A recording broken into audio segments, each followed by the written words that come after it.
this is an iHeart podcast. Guaranteed human. I turned off news altogether. I hate to say it, but I don't trust much of anything. It's the rage bait. It feels like it's trying to divide people. If we got clear facts, maybe we can calm down a little. NBC News brings you clear reporting. Let's meet at the facts. Let's move forward from there. NBC News, reporting for America. Brought to you by the Spam brand. Some foods or TV shows just instantly take you back to your childhood. Spam Classic is one of those foods. It's so 90s, but also so iconic that the sight of it sizzling just makes your mouth water. Back then, we had Spam Classic, but today, there are 12 irresistible varieties to choose from. It's like picking your favorite Boy Meets World episode. Impossible. There's Korean barbecue flavored, jalapeno, and 25% less sodium, just to name a few. Spam brand. Sizzle pork and Learn more and get sizzling at spam.com. In business, there's no room for guesswork. Every shipment matters. Every deadline counts. When you're trying to keep operations running smoothly, the last thing you need is uncertainty. That's why reliability is at the core of USPS Ground Advantage. Each package moves through a secure, nationwide network tracked from dock to door with affordable, upfront pricing and delivery you can depend on. Because knowing your logistics are handled lets you focus on everything else. Visit USPS.com/Ground Advantage to start shipping with confidence. USPS Ground Advantage. Hey everybody, it's me, Josh, and for this week's Select, I've chosen our August 2017 episode on personality tests. It turns out that the vast majority of them, maybe all of them, are scientifically faulty to at least some degree, and some of them are just outright made up. This can be a real problem if they're being used to diagnose you with a mental illness or hire or fire you or put you in jail, and that actually happens. So dig into this deceptively interesting episode and enjoy it. And I'm an ENFP, by the way.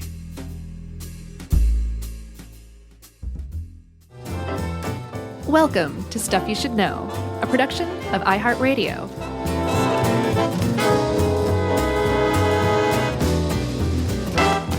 Hey, and welcome to the podcast. I'm Josh Clark. There's Charles W. Chuck Bryant. There's Jerry over there.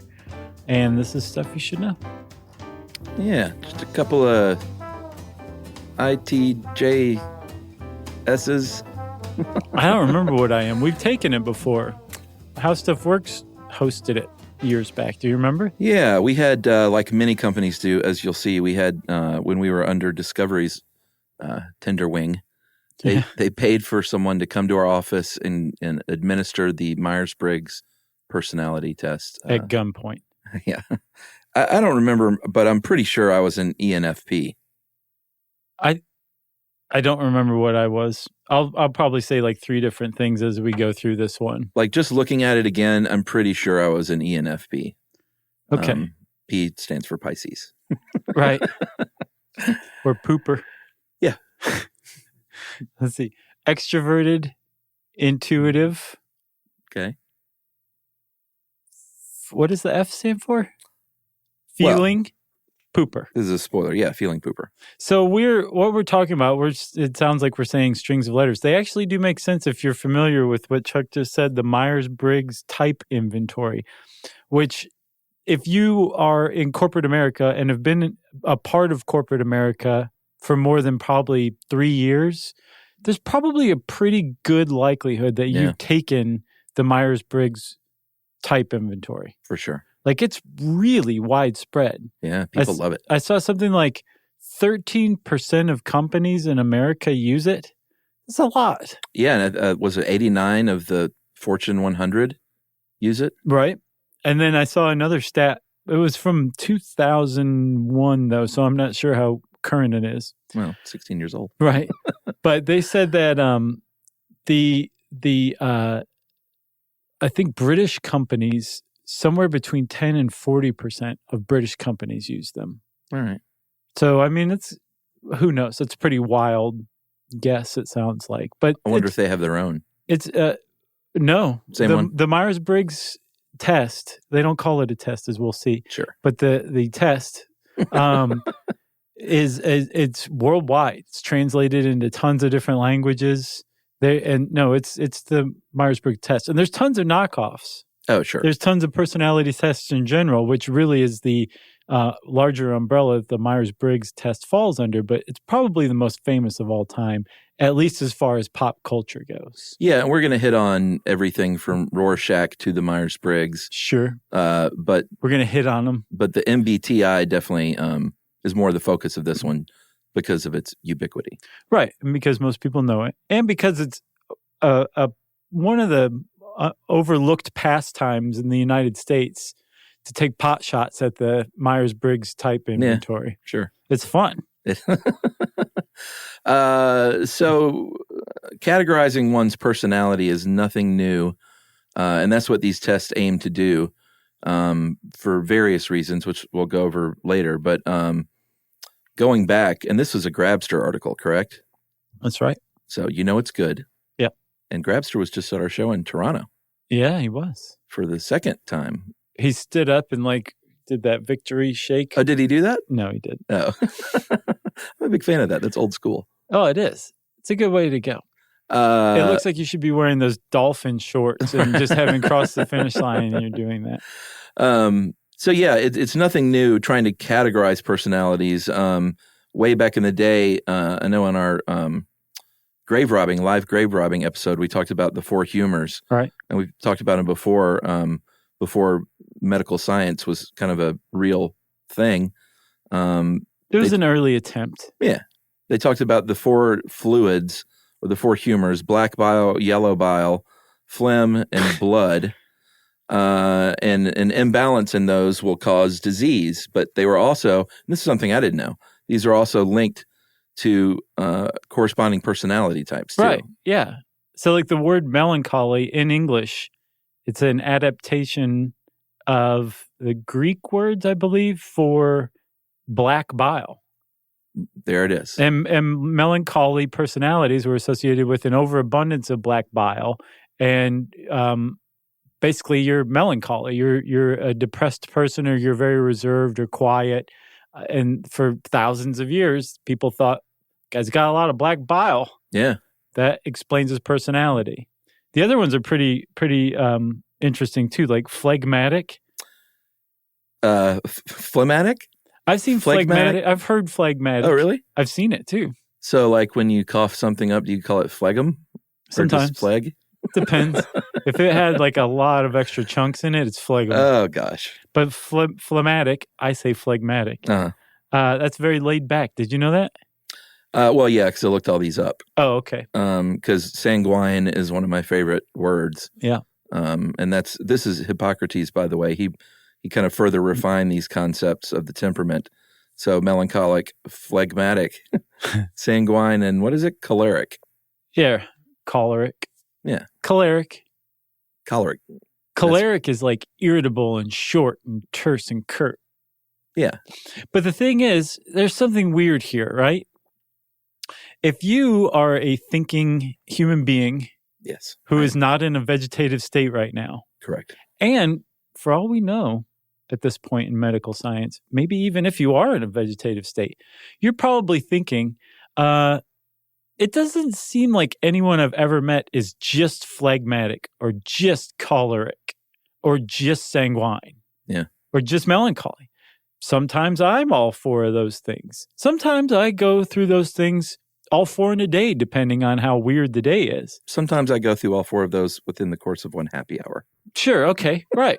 and that's kind of the point here. And it's also the basis of any criticism from this moment in the podcast here on out, is that this whole thing that started back with the four humors and continues on to this day in the guise of personality tests is an attempt to take a human personality and say, you're this. Yeah. You're this one type.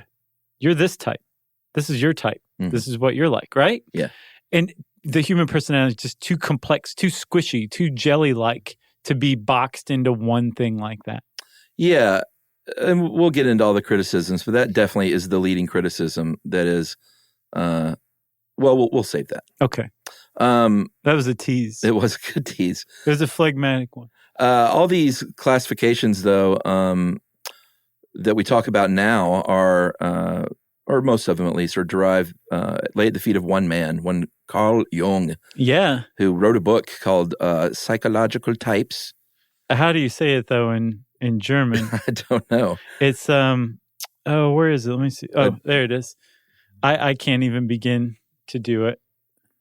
Psychologisch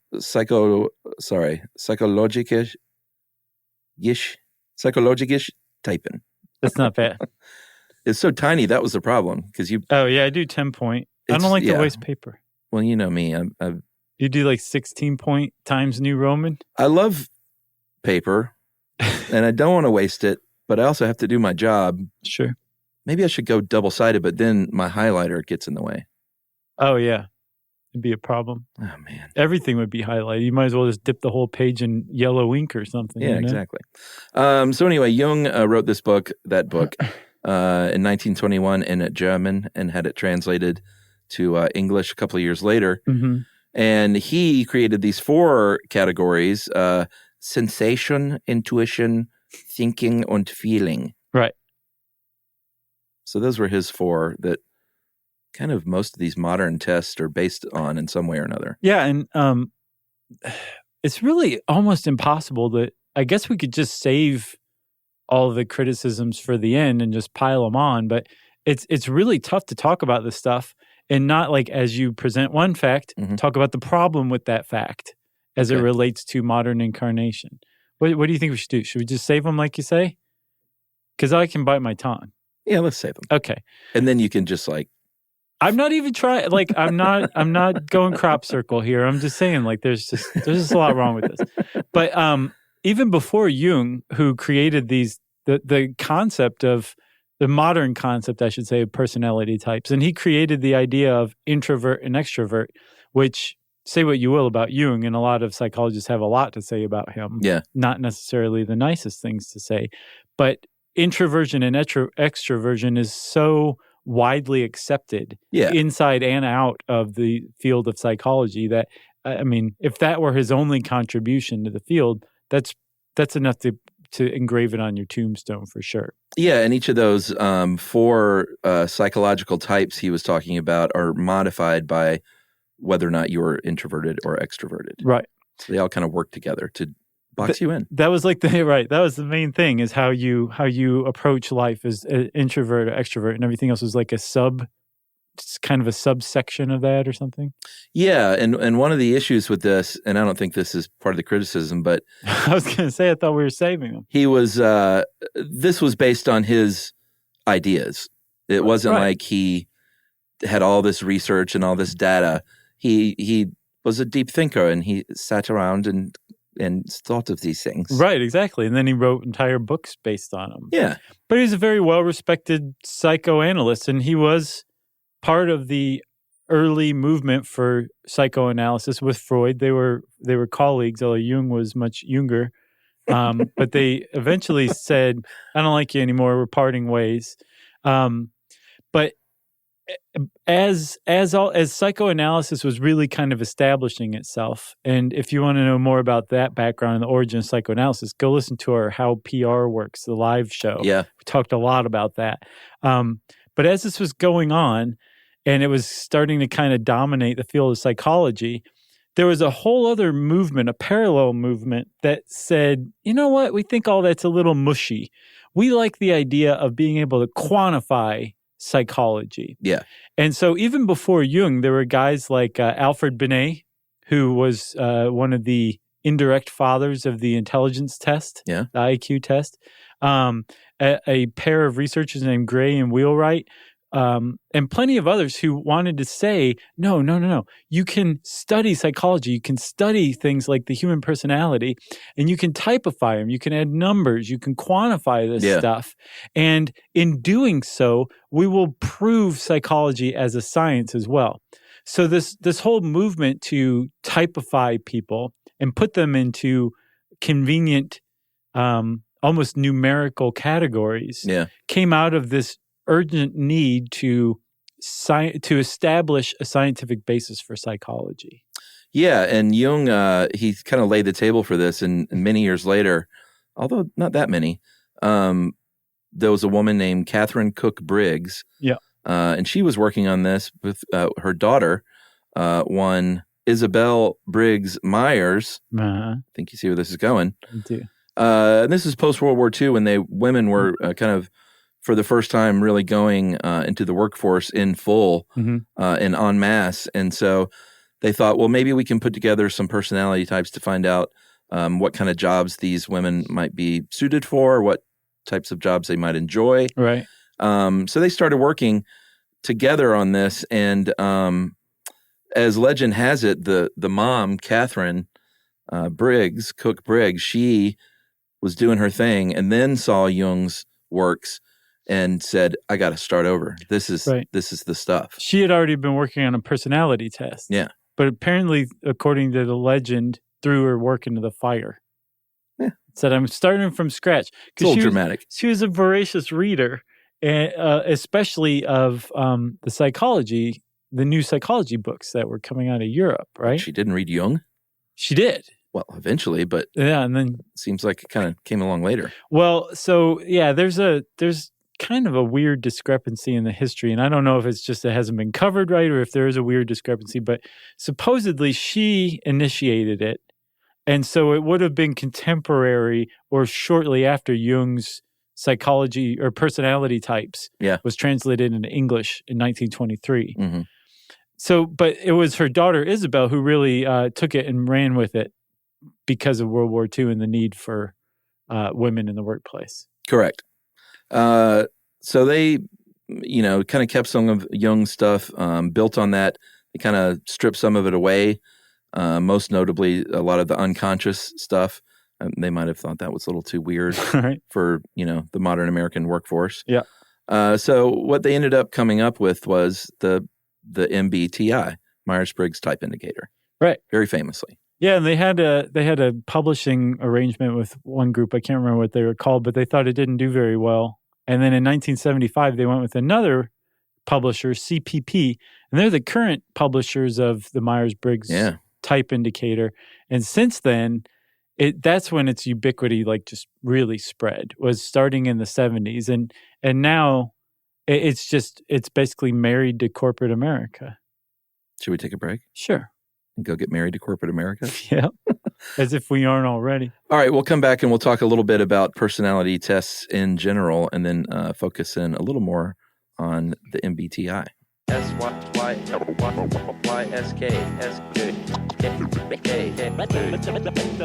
you should know. I turned off news altogether. I hate to say it, but I don't trust much of anything. It's the rage bait. It feels like it's trying to divide people. If we got clear facts, maybe we can calm down a little. NBC News brings you clear reporting. Let's meet at the facts. Let's move forward from there. NBC News, reporting for America. Is it just me, or is it getting really hard to figure out the best way to save for retirement? Well, Fidelity can help you to find clarity, so you can save the best way for you. With a free personalized plan, goal tracking, and timely insights, you'll be set to take on retirement your way. Get started at fidelity.com/future. Expenses charged by your investments and other costs and fees associated with trading or transacting in your account apply. Fidelity Brokerage Services, member NYSE, SIPC. With my mom and dad living in Orange County, when we bring my 5- and 7-year-old to visit, we are sometimes in for a 2-hour drive that could feel like 10. Oh, as an avid camper, I know all about this. We'll pack up the RV and know this is either going to be the trip of a lifetime or a complete disaster. Which is why we load up the iPads with Lingo Kids before we even pull out of the driveway. It's what dreams are made of. Lingo Kids keeps kids engaged and quiet with over 4,000 interactive games, songs, and shows that kids simply cannot get enough of. You can pack whatever you think you'll need, but Lingo Kids is the only entertainment you'll need for a stress-free car ride. Or really, any ride. Plane, train, hovercraft, whatever. Download Lingo Kids for free today. Or unlock even more amazing content with Lingo Kids Plus. Choose the yearly plan and save up to 60%. Search Lingo Kids in the App Store or Google Play. Lingo Kids. Everything kids love.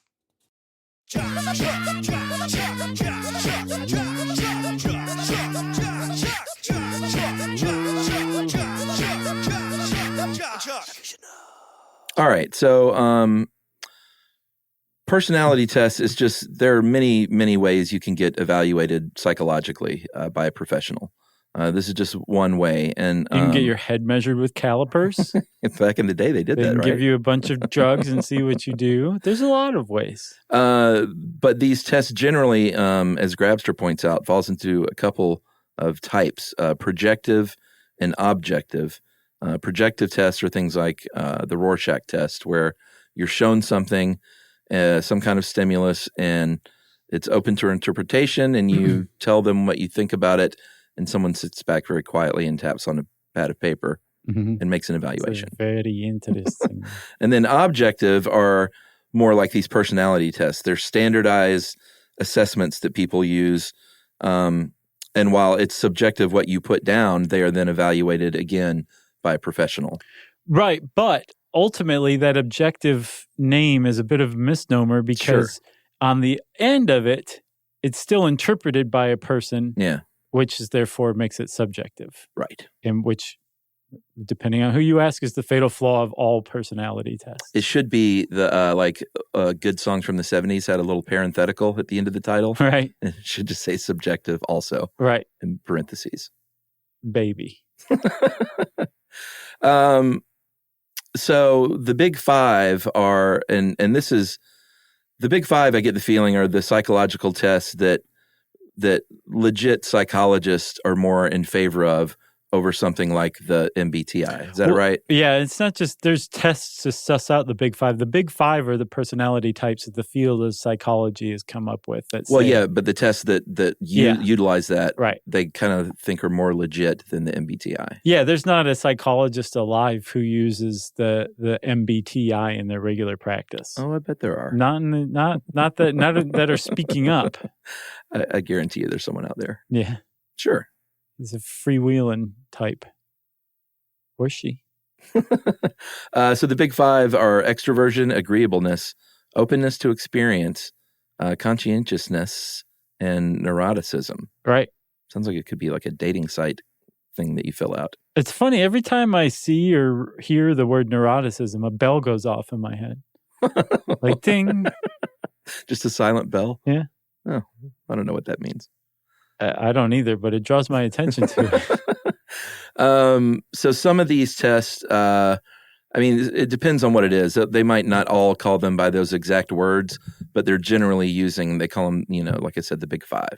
Yeah, and I was looking into that big five, and this site, I can't remember what it was called, but they were going over it. Like extroversion is, again, just part of the scientific literature at this point. Yeah. Agreeableness is like whether how sympathetic or kind or affectionate you are. Yeah. Conscientiousness is, are you organized? Are you thorough? Are you the type who shows up on time? That kind of thing. Yeah. Neuroticism, which is sometimes called emotional stability. How tense are you? How moody? How anxious? Uh-huh. Ding. And then openness to experience, right? Yeah. They sometimes call that intellect/imagination. Do you have wide interests? Yeah. Are you an imaginative person? Are you insightful? And this site really went to a lot of pains to point out that what you would call these things, the big five personality traits, are, as far as a psychologist is concerned, just one dimension of you, the human being. Yeah. And that to get a clearer picture of you, they would also need to study your motivations, your emotions, your attitudes, your abilities, your self-concepts, your social roles, autobiographical memories, your life stories. And then if you start to put all these things together, then you can start to kind of approximate the person's personality. Yeah. But it would just, it takes a lot of study of an individual and these different components that make up their personality to get a clear picture. So I don't think there are any psychologists walking around saying, oh, the big five personality types are like the beginning and end of a personality. Right. It's just, if you put them together, you have just a sketch of somebody's personality, and you should go much deeper if you're analyzing someone. Yeah, I used to think this stuff was a lot neater when I was younger, and now it kind of gives me a little anxiety. Oh, yeah? Yeah, I don't know. As far as doing this to myself, and I still enjoy therapy, that's different, but right. I don't know, because every single one of these, my answer would be, well, it depends. Well, I think also, though, and I don't mean to speak for you, but one of the issues that's comes up for me is if somebody goes to you and says, you rate pretty high on the spectrum of neuroticism, like that's obviously you're going to obsess about that kind of stuff, especially if they're right. It can make you neurotic. But it's a boundary that somebody has just established for you that you may feel the need to stay in, because that's the boundary that you're bound by, whether you are or not. Like, this is my box. Right. I'll live in it. That would be the reason it raises anxiety for me. Yeah, well, my whole thing, like I said, though, is just depends. Every single question that I would get asked, well, not everyone. Sometimes I'm pretty set on something, but usually I'd say, I don't know. Depends on the scenario. Right. Am I more prone in a crowd to do X or Y? Maybe. Right. Maybe not. Depends on my mood. So one with these other personality tests and the whole field in psychology of studying personality traits in a quantitative way is called psychometrics. Yeah. So with these tests, the more sophisticated ones, if they had a test taker like you, they're designed to get around that.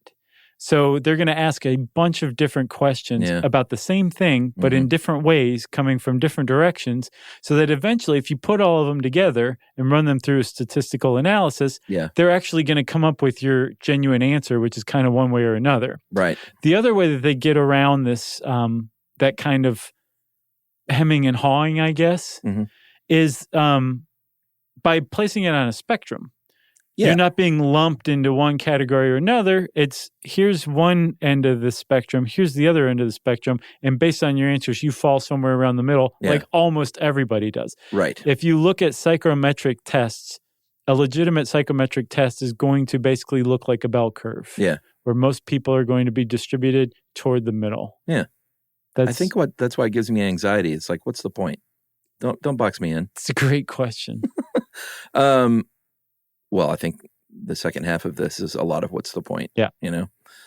So speaking on these tests to see if it's actually, if there is a point, if it's a valid thing to do, there are a couple of measures that one must look at and that psychologists do look at. Is it valid and is it reliable? Valid in the sense that it really is a pretty good reflection of Josh or Chuck or whoever.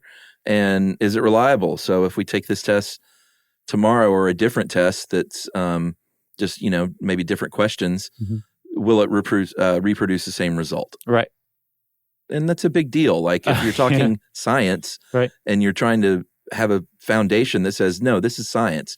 It's not just a bunch of questions and hippy-dippy questions that we're asking. If you really want real data and science behind it, you have to be able to reproduce it. Right. One of the other things, too, that these tests are designed to do is to weed out fakers.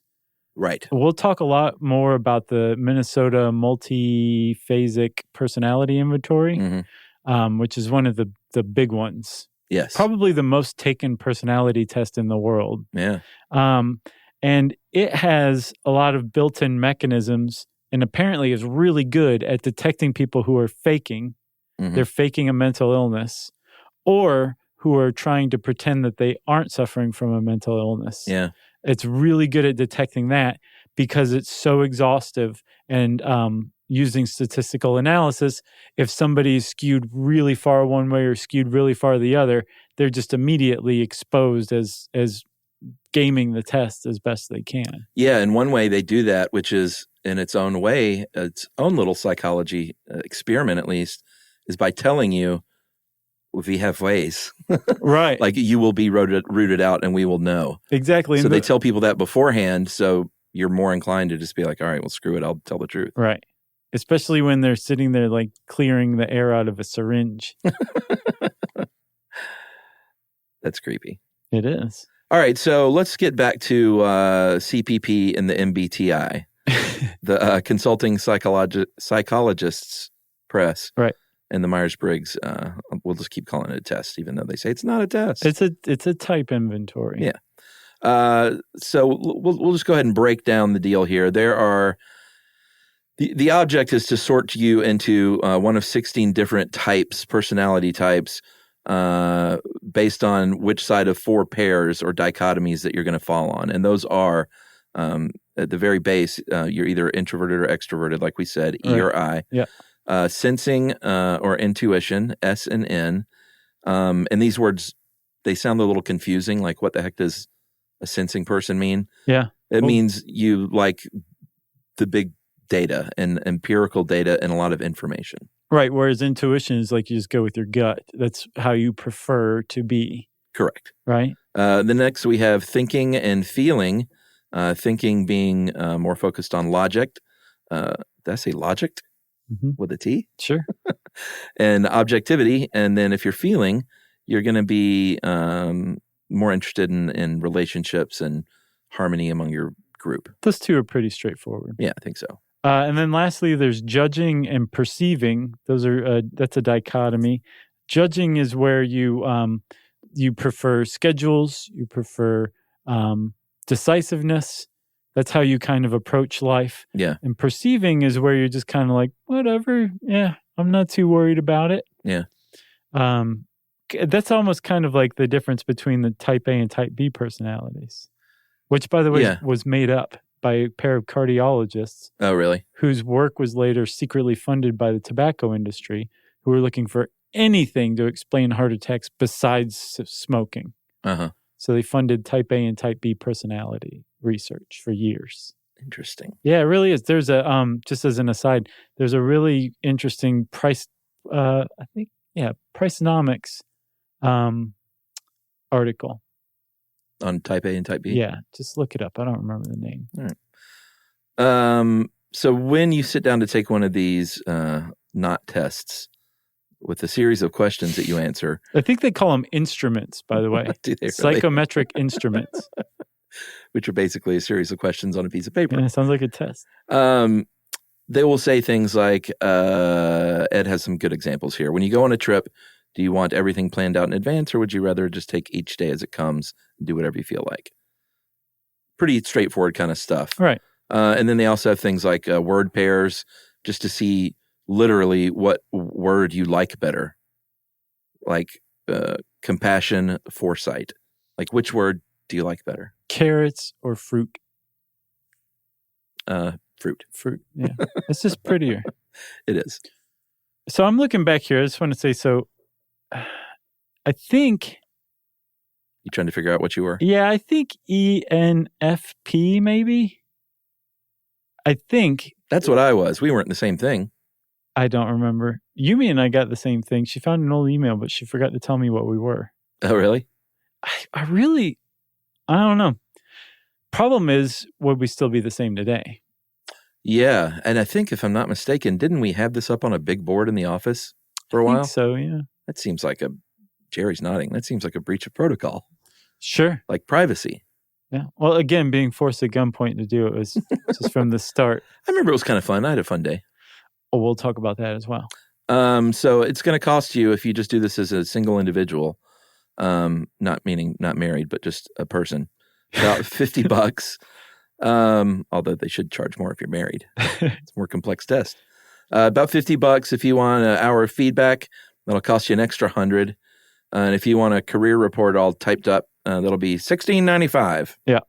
And if you this is $1,500 for a on-site training class. Is that like what we had? So this is not very well explained. If you want to administer the Myers-Briggs personality or type inventory, you can get certified. It's a 4-day training course. Oh, okay. And you pay $1,500 to $1,600. Oh, that's what that is. You cannot legally administer this test, or you're infringing on their copyrights, right? Unless you are certified by CPP to do this. We should do it with one another on the air and risk a lawsuit. Yeah.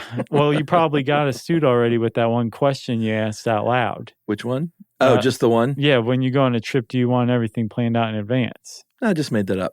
Oh, good job. Good job. I got that from Travelocity. Nice. Okay. Yeah, that little gnome whispered it in your ear. That's right. But so you would go and get certified, and then now you can go around to businesses and say, hey, do you want to know more about your employees? You want to know who's good at what? Right. Let me come give the Myers-Briggs type inventory to your employees, and Let's put them all in a it'll be box. wonderful, right? So that's how the whole process goes. You pay to become certified, and then you go become something of an evangelist for the Myers-Briggs test, and you sell the test.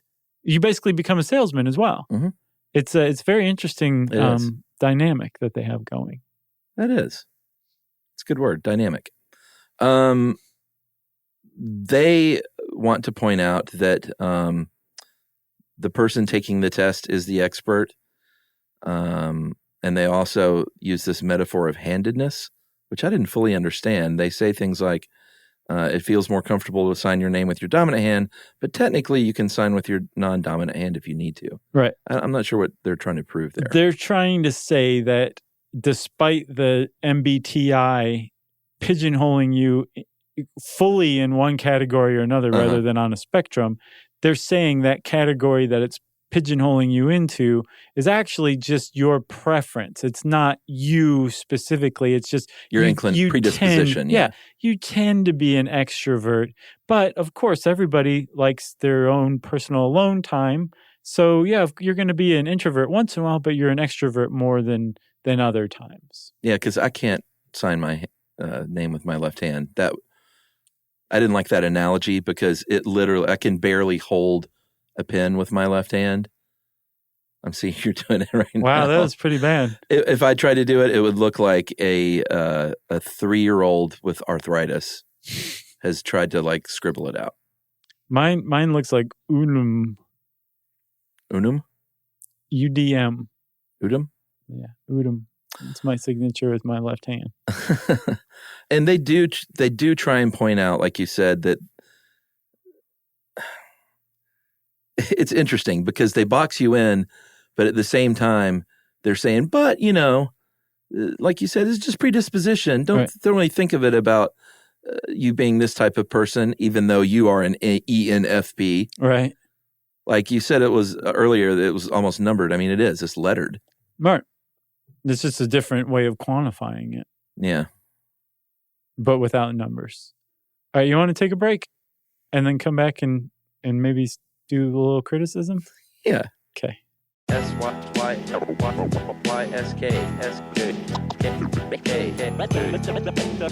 you should know. I turned off news altogether.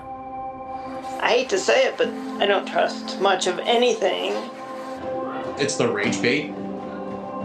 It feels like it's trying to divide people. If we got clear facts, maybe we can calm down a little. NBC News brings you clear reporting. Let's meet at the facts. Let's move forward from there. NBC News, reporting for America.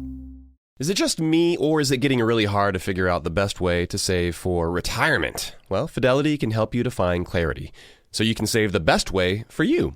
With a free personalized plan, goal tracking, and timely insights, you'll be set to take on retirement your way. Get started at fidelity.com/future. Expenses charged by your investments and other costs and fees associated with trading or transacting in your account apply. Fidelity Brokerage Services, member NYSE, SIPC.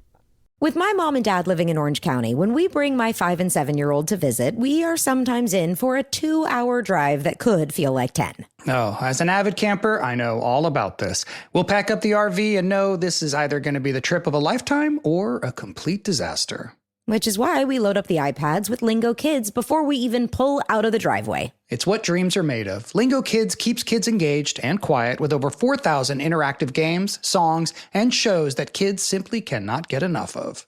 You can pack whatever you think you'll need, but Lingo Kids is the only entertainment you'll need for a stress-free car ride. Or really, any ride. Plane, train, hovercraft, whatever. Download Lingo Kids for free today. Or unlock even more amazing content with Lingo Kids Plus. Choose the yearly plan and save up to 60%. Search Lingo Kids in the App Store or Google Play. Lingo Kids. Everything kids love.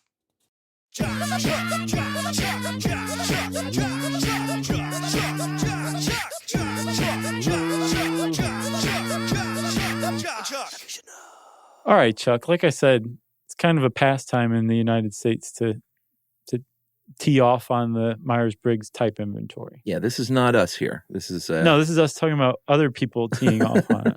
Yeah, it's widely been criticized over the years from psychologists and amateur know-nothings like us. Sure. One of the big criticisms is that companies use this stuff in hiring and firing and promoting. But even the Myers-Briggs people, CPP, say, like, don't do that. Well, I know, but they say that, but then don't go to an office and get hired by a corporation to administer it. Right. Or go sell your services, Yeah. Yeah. Agreed. And that's part of the problem.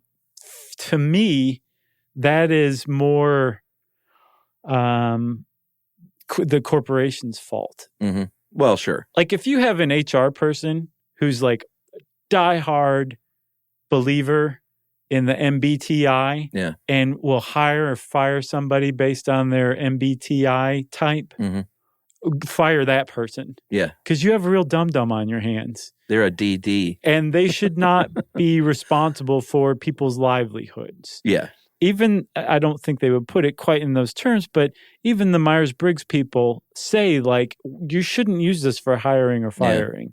Yeah. And yet, yes, some people do. Some people swear by this. The impression that I have is that the Myers-Briggs people tend to think of this as more like a team building exercise. Right. Or where like a certified MBTI administrator can come to your place, get all your employees together, and they find out like all their personality types. And by the way, there's not a single negative personality type. And all personality types are equal. Sure. So everybody gets a participant ribbon in the form of their personality type. Yeah. And but at the same time, and this seems to be the crux, at the same time, everybody's finding out like, oh, you're a little different than me and I'm a little different than you. And, and we all have differences and different perspectives. So let's celebrate that and let's respect one another's differences. And there is the actual point, from what I understand, of the Myers-Briggs type inventory and taking it in a corporate setting. That's what stands out to me as what happened with us was right. I remember it kind of being a fun day. And they were like Tootsie Rolls. Yeah, we all goofed off and had a good time. And the person leading it, if they're good at what they do, which this person was, is always, it's always kind of a fun person and cracking jokes. And they don't take it too seriously. Right. None of us took it too seriously. And we all had a good time. And it was very much like a team building thing. Right. So as long as there's like a wink, wink, nudge, nudge kind of thing. Yeah. And the people who actually take it seriously are taken off to the side by their HR rep to say like, no, this is a little less serious than you're taking it. Then it's fine. But yes, once you start deciding people's fate based on this, then you have real problems. Because as just about anybody will tell you, the Myers-Briggs type inventory is based at best on some shaky science, if at all. If you go back to the very beginning, it's based on the theories of Carl Jung, which have never been based on science. They were basically personal observations by Jung. And the psychology community has disavowed Jung in large part. So therefore, anything based on his teachings and theories is by proxy disavowed as well. But if that weren't enough, psychology as a field loves going after the Myers-Briggs type inventory. It just loves it as totally baseless scientifically. All right. So we've got shouldn't use it to hire and fire in corporations or give promotions. Right. We have not based on real science and scientific data. Right.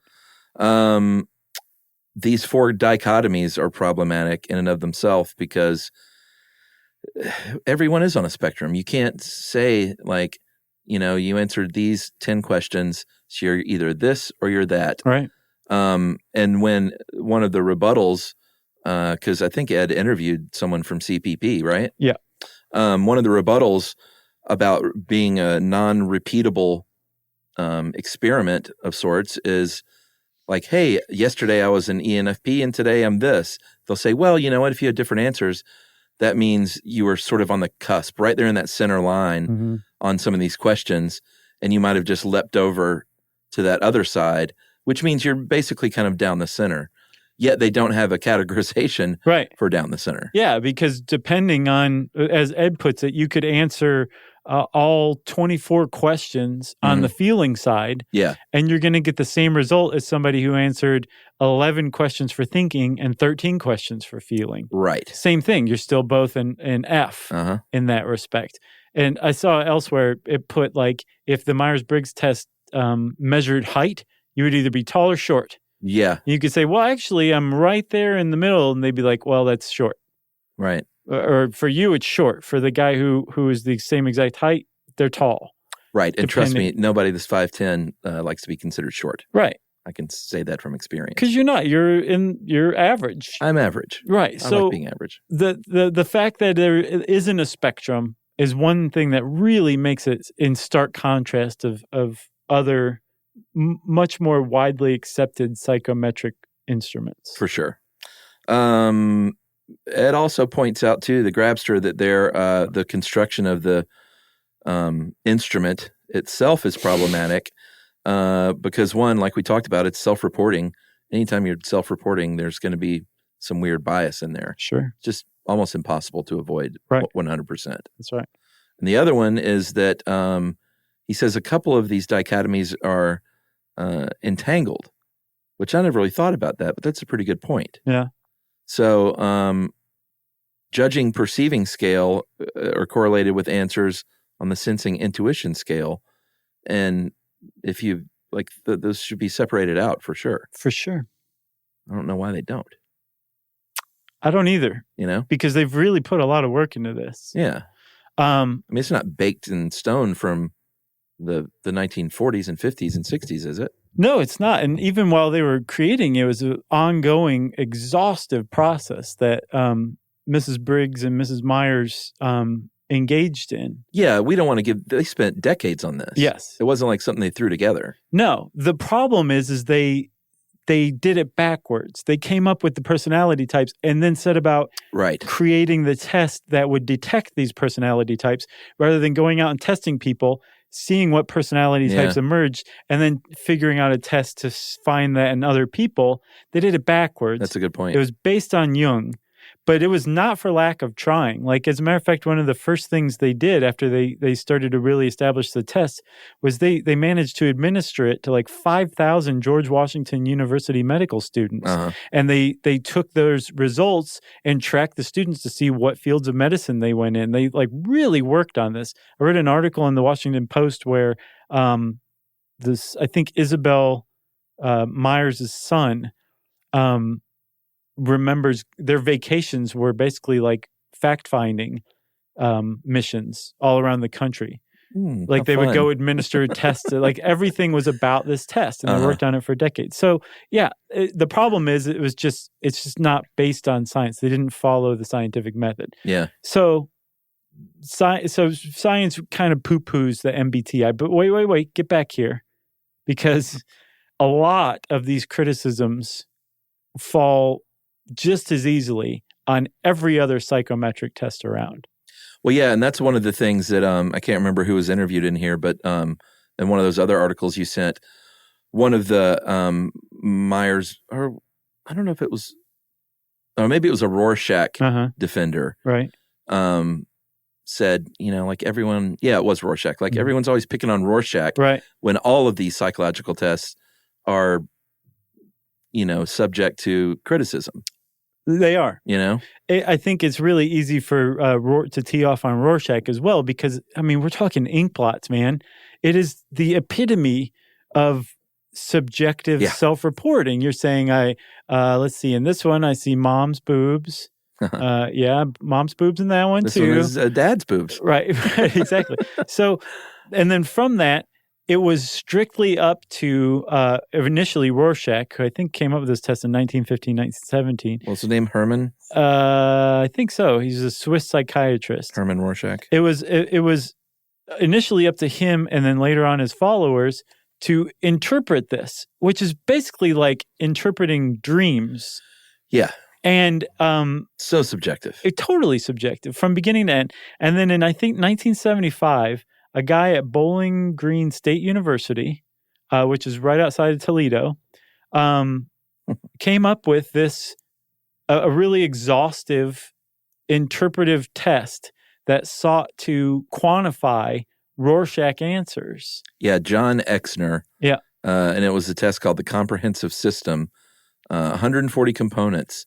And in this article you sent, they said that Rorschach was probably going away had it not been for Exner's accompaniment with this other process. Right. And even today, he's got an institute in Asheville that's dedicated to the Rorschach test, right? So one thing I've noticed from researching this is each of these personality inventories has like its adherents and its detractors. Yeah. And just judging from the outside, it looks a lot like cults gathered around their various idols, right? Yeah, there's like the original figurehead who came up with it, and everybody worships them, and he's attacked by these other followers who have a very similar figurehead who came up with something very similar, but it's just different enough that there's a huge chasm between the two, and there's a lot of dogma surrounding it. But the Rorschach test in particular is apparently well known to give wildly inaccurate results. I took one today. Did you? Online. How'd you do? I got 2 out of 10, which means I was only two away, whatever that means, from being labeled like a psychotic. So yeah, there was a you get 4 out of 10, I think. There was oh really? I think that's what it said. Yeah. Wow, that's close. I mean, this is an online test. I don't know if it's like how true it was to the original. I gotcha. Or maybe the original. Yeah. Who knows? Could be. And then they have a algorithm that runs the analysis for I kept you. seeing all kinds of things when I looked at it. And I've never done an inkblot test. I would say, oh, that looks like a bat. And then I was like, no, it's like 2 bunnies. And then, no, it looks like a cool Mardi Gras mask. Did they move to you? Did you see colors? Well, some of them were colored. Oh, okay. Most of them were black. And they had the one I took had a 1 and a 2, like, what do you see and what's like a secondary thing that you see. Right. So, you know. Supposedly, people who are supporters of the Rorschach test say, no, man, we don't know how it's working, but if you see movement in the Rorschach ink blots, it's suggestive of depression or something like that. And they say statistically it's correlated. But like I was saying, it's also notorious for giving incorrect results. Yeah, like saying you have a mental illness. Right, okay. So there was this study in 2000 that was given to like 100 mentally sound elementary school kids. Yeah. And some like high percentage of them came back as borderline psychotic because of the Rorschach test, right? And it's hilarious to hear stories like that. Like I'm laughing inside right now. But the problem is you're at the very least being labeled as psychotic. Sure. Not a label you want in society. No. And it was because of this inkblot test that's 100 years old. Yeah. And then secondly, these tests are also being submitted and accepted as evidence in criminal trials. That's the biggest part. Child custody cases. Yeah. I mean, civil they're cases. still given real weight, and like lives are changed and ruined based on looking at 100-year-old ink blots. Yes. And a person's subjective analysis of that. That's not okay. No, this Howard Garb in this one article you sent, he's a co-author of What's Wrong with the Rorschach, and he is head of or at least at the time of this article, he may still be head of psychological testing for the Air Force. He said that even with Exner's comprehensive system, he said only 10% of his system even meets the most basic scientific standards. And they did examine data of over 30 different Rorschach studies, and he said they all have a tendency to label healthy people mentally ill. Right. And if you're trying to get custody of your kid, or if you are on trial as a criminal, like it's just, that's the last thing you need is somebody's subjective opinion of, is it a bunny or is it a bat? Oh, he said a bat. Take that kid. You know? Quick. The kid's like, I like bunnies. Another one that we have to talk about is the MMPI. Now the MMPI-2, I think as of 2012, they revised it dramatically. Yeah, is that right? It has over 500 questions? Yeah. Wow. Some of them originally were about like your bowel movements. Okay. Really nutso questions that supposedly really got to the heart of whether you were mentally disturbed or not, right? Yeah. And it was created at the University of Minnesota in the 40s by a psychiatrist and a neurologist, I believe. And they hit upon a pretty clever idea. They said, we're not going to interpret the results, right? And say, this person said that they do feel like smashing something sometimes. Yeah. And that means this. Instead, we're going to come up with this test of like 504 questions, and we're going to give it to the patient or the family and staff of a mental hospital who we're sure are sane. And we're going to take their answers, and they're going to become our control group, our baseline. Yeah. So then anybody who takes this test, we're going to compare the test taker's answers to the sane control group's answers. And, depending on how it relates to the sane control group, they're either mentally ill or not. You better have gotten that control group right. Well, that's the thing. To begin with. So a group of like family and friends in Minnesota is the picture of sanity throughout the world, is the basis of this test. That's a huge problem with it to begin with. Yeah. But apparently a lot of people say like, no, it really does a pretty good job of sussing out mental illness. Yeah. It's also really good at detecting faking one way or the other. Yeah. But it's too invasive. And when companies use it for hiring and firing, it's way too invasive. And apparently lawsuits have been filed against companies for using it. Well, I think that most people are far more troubled than they ever let on in life. Sure. And part of success in life comes down to how good you are at covering that up or hiding it or dealing with it and processing it. Yeah, that's coming optimal. to terms with it. It's just to find a core group that are quote unquote sane, normal people. Right. It's just you're starting off with a problem, if you ask me. A faulty premise, right? Yeah. There's no way. Like everyone has their issues, their deep, dark things at their brain that they don't want anyone to know. Sometimes even the people closest to them don't even know. Yeah. And actually, you're in agreement with this a sociologist named William White, who criticized the MMPI as a tool that helped to create and perpetuate the oppressive groupthink of mid-century organization man. Yeah. Where it's basically like, here is what we think is normal. Anything outside of that is abnormal, and we're not going to hire you because you don't fit into this picture of normalcy, which is basically white crew cut Minnesota. Yeah. From the 40s. Right. That's the picture of normalcy. That's highly debatable. The other thing I thought was interesting is a lot of skeptics and critics point to things like the MBTI and saying, this is just like astrology. Yeah. It's really no different than reading your horoscope because it's all positive psychology. At the end of a Myers-Briggs non-test, no one walks away feeling bad usually. It's all sort of positive wording and like this is what you are. You're just this. So kind of don't worry about it. The same way you read your horoscope in a given day. I mean, how many horoscopes say like today you will be prone to depression and wonder what it's all about. Right. Maybe you should work on your core character because people don't like being around you that much. Yeah. You don't hear that kind of stuff. No. But that taps into what's called the Forer effect, Forer. Yeah. There was a psychiatrist named Bertram Forer. I thought this was so interesting. Well, take it. It's pretty interesting stuff. Well, I mean, basically, didn't he give the same?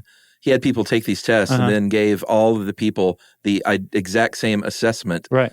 But telling everyone it was tailored for them, their own personality assessment. And I think the people who just thought it was favorable were like, this is great.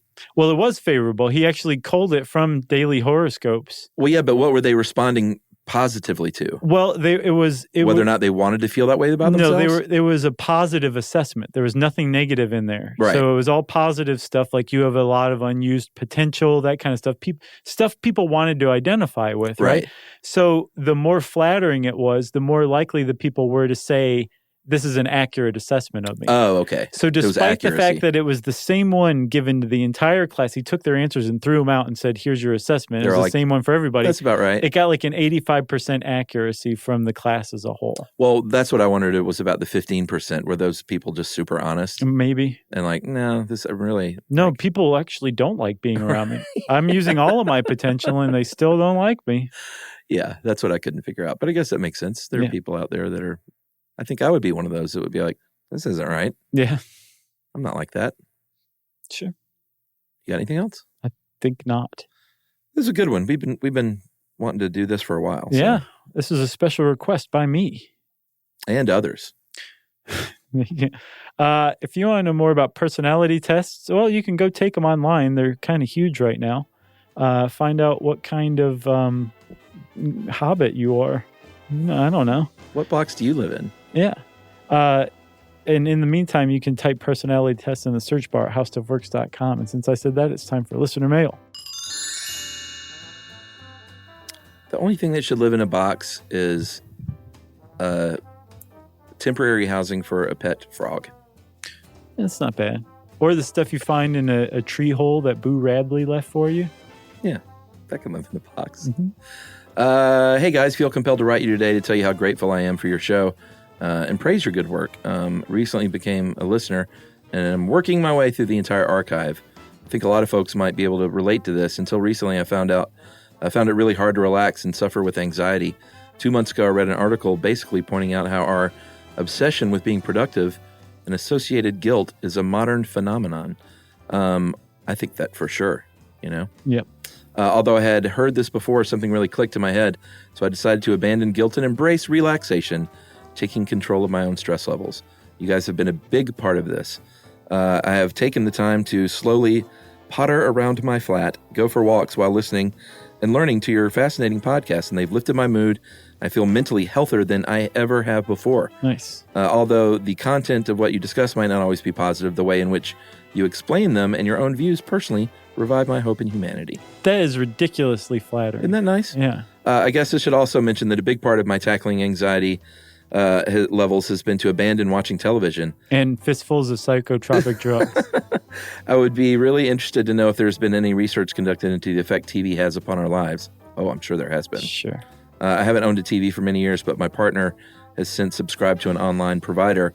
And I realize how watching TV has not helped my anxiety. I also remember reading that after TVs became mainstream in Bhutan, their crime rate went up something like 700%. Might prove an interesting topic for a future show. Yeah. Anyway, sincerely grateful. Keep it up. I am now recommending your shows to as many people as I can. Big love from the UK, Mac. Thanks a lot, Mac. That was great. We hear from a lot of people, actually, who say that we help them with their anxiety. No idea how, but it doesn't matter. So thank you. Yep. Yep. If you want to get in touch with us like Mac did, you can send us an email to stuffpodcast@iheartradio.com. Stuff You Should Know is a production of iHeartRadio. For more podcasts from iHeartRadio, visit the iHeartRadio app, Apple Podcasts, or wherever you listen to your favorite shows.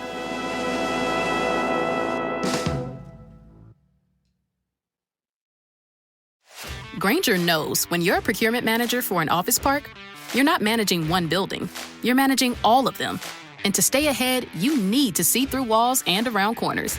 Lights about to fail, filters ready to clog, HVAC on its last leg. If you wait until something breaks, you're already behind. Count on Grainger for quality products, easy reordering, and 24/7 support.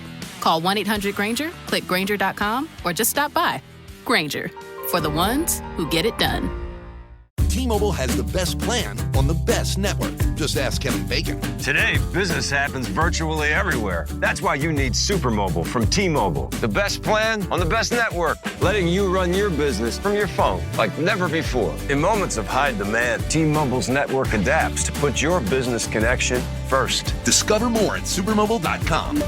Best business plan based on combination of advanced network performance, coverage layers, and security features. Best network based on analysis by Ookla Speed Test Intelligence Data 1H2025. Ookla trademarks used under license and reprinted with permission. When Kohler, global design leader in luxurious kitchen and bath products, asked me to be their ambassador for timeless, elegant, durable cast iron, I said, I'm in.